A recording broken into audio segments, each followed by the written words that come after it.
about or demonstrating about cord switching. Cord switching is a form of cord cutting. Many of you have heard that. But we're not cutting the cord because we want to take out the roots. We want to dissolve and resolve any issues into that cord. The cord they're referring to is an entanglement cord.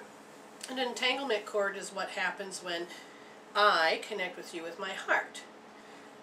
A cord can be connected to any of the chakras, from the 7th chakra, 6th, 5th, 4th, 3rd, and on down. But they also can be hooked to organs. It's how you connect with and you bond with the things, people, places around you.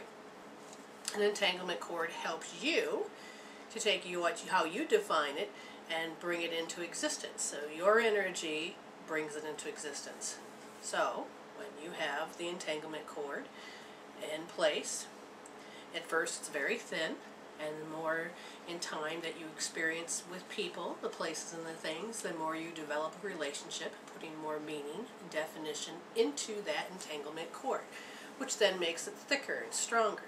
But it'll also make it vibrate at a certain rate. The vibration is very important to understand. There are 12 notes in music. And then you have to understand that the 12 notes also are inside of you and in with other people and the things around you. The 12 notes are the way we communicate with one another, and through the entanglement cord, that is another form. If I'm missing certain notes, I'm going to draw certain people into my space to give me the notes that I'm missing. Give me, yes.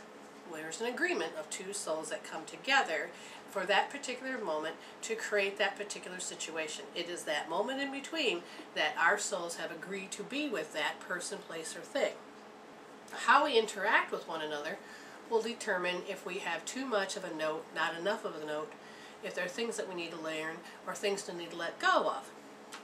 And in this new energy that's coming in, it's about resolving so that there is no more separation, and that when we do come together, there's no more button heads. It is an even flow, so that it allows you to understand that the baton gets passed between the male and the female, and so there is this flow. The importance of cord cutting.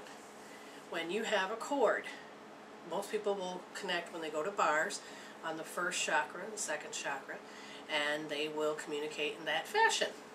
Well, we want to be able to communicate heart to heart. We're in a cord switching. So as the cord is with a person, and I feel upset, that'll be a sign.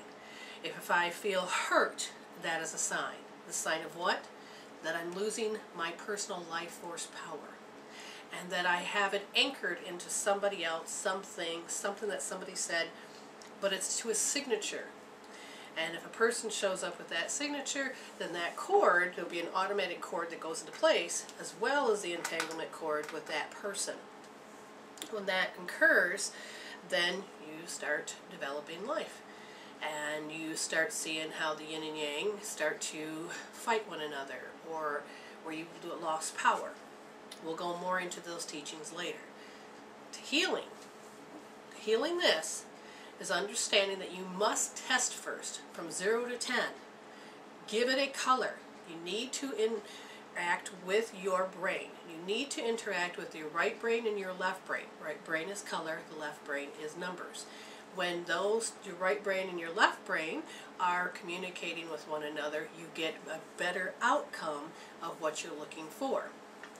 If there's somebody that's bothering you, you put them in a chair, an imagination chair. You don't really need to get them, and you don't really need to get a chair. The person could be dead, could be on the other side of the world, wherever they may be. You have this cord that's with them, and you may be losing power, your personal life force power. So I have you imagine this person across from you, not too close where they can hurt you, but not too far away where you can access them. So the cord, I ask you to have your eyes closed and imagine the cord coming from you to them. Sometimes you'll say, it's coming out of my ear, or if it's coming out of my toes, that's fine. Just know where you are, where it's connected. And sometimes you don't even have to do that. Just imagine that there is energy from you to them and look for the color. If you're going through hell, then it's going to have one or two or many colors. It can even be paisley shaped. I don't know. It's up to you. And on a scale from 0 to 10, 10! It's really angry. That's how I know my story. I could write the book. And you go, okay.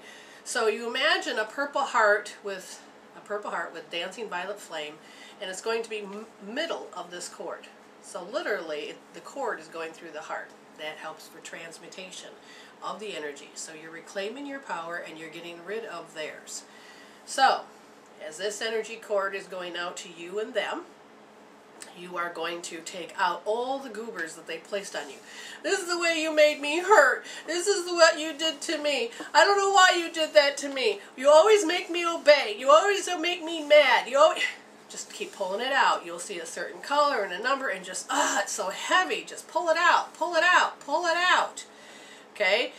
If you focus on the number and the color and that's just easier for you, that's fine. You keep doing it. But when there's a certain release, you will also feel like, hey, you took something of mine. So in this case, you're going to say, give it back, give it back. You're going to be pulling, and you're going to pull your color, and you're going to pull, that's mine. And it'll be all those times that you remember that when they have interacted with you and you felt like you've lost something to them. They've took something, and you keep taking it back. So you take it back. And sometimes using physical action as you're doing this healing will help the brain to heal faster because you are taking action with it instead of just thinking. So as you take it back and you take it back, you'll start to feel like you have got it back. And you feel like their goobers are all away from you. Now, if you feel that if you give their energy back, they're going to hurt you more, you're going to imagine a treasure chest down below. Okay? The treasure chest is very simply another technique, but can be used integrated into this one.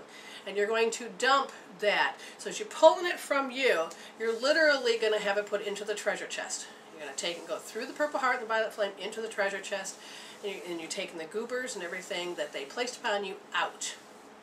One of the things you're going to notice is that they're overpowering energy as you take the power out of you, their crap out of you, and you take back your power, it's going to shrink. I call it shrinky-dinking them, making them small, making them so they're not so strong and that they're so in your face they don't have that power anymore. So they'll shrink.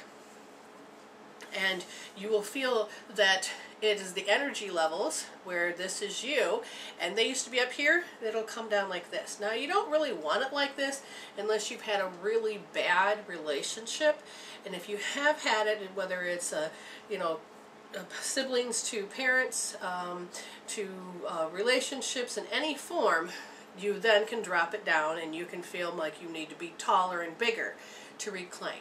And that'll be another healing that we'll probably show later on down the line, and that is with the child healing. It is helping that child because the child already knows the answer that it seeks. Okay, so the cord, you establish the cord, you know that it's the number and the color, and you're pulling it out and you're taking back, and as it whittles down to nothing and you don't care anymore. It's not, I don't care, it is, wow. It doesn't matter. I don't feel stuck. I don't feel like they're taking anything. I don't feel like I'm losing anything. And you test it, and it says 0, great. But if it's a little bit's there, please finish it out. And if you can't finish it out this way, fine, then tap it out. But be done with that. Be done with that signature. Be done with that energy. Because if you don't, it'll just grow back up. And then the healing will be for naught. So anytime you have an argument, please, don't waste it, heal it. So as you heal, and you are now getting it down where, okay, it's gone. Then you're going to imagine a golden white light cord above your head. And you're going to pull it down, and you're going to connect one end to your heart, and you're going to connect the other end, a new one, a golden white light cord, to them. And you say, will you accept this? If they say yes, you say thank you and send them on their way. You can even give them a hug. But if they say no, and you're tired of healing, then leave the cord there. Leave the cord there, because you're going to, anytime that they have now come up to your energy, they have to be greeted with this golden white light. They cannot sabotage you or hurt you. You will catch it. You will stop it. You're changing the attracting factor. The attraction factor says, I got to have all this to me. And if you're changing it, and you're in the middle of the process of changing it, the golden white light then says, how I used to draw you in, I'm stopping. You can come in, you're going to be aware of it, and maybe you need to learn a few more things, but eventually you're going to be able to heal the rest out. When they say they're done with it, don't just say, oh, I imagine that they said yes, and then deep down you're going, oh, it don't work. That's only telling you you didn't finish it. Keep going until you finish it. And then when you hand it out and they say, yeah, I accept it, say thank you and send them on their way. Okay? Thank you.